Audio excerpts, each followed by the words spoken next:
Our continuing coverage of the Derek Chauvin murder trial, day 4 now.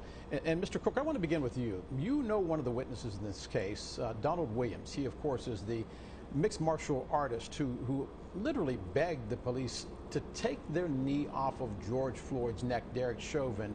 He was yelling at.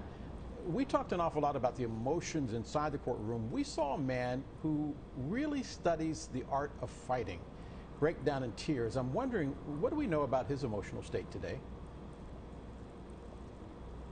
Well, to be honest, I suppose I can't say what his emotional state is today, but I can only speculate that, he watched a man die on the street. And to be honest, I believe that Donald, he is, like you said, he's an expert. He's an expert he's a wrestler that took up jujitsu, Muay Thai, everything to learn what it takes to compete in the cage.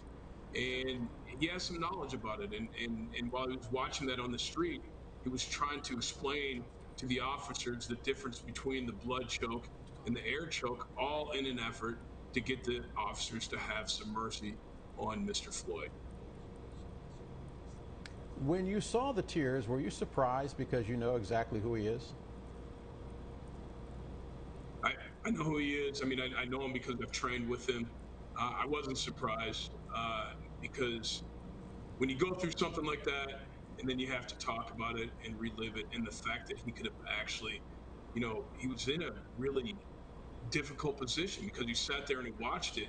I mean, he probably could have stopped it, but if he had tried to actually physically stop it, they would have killed him too. So all he could really do was, it's just despair. So having to relive it again this week, I'm sure that he's emotionally distraught. But at the same time, just kind of what I heard a lot of people mention the same thing. I feel guilty. I feel bad that I couldn't do anything about it at the time.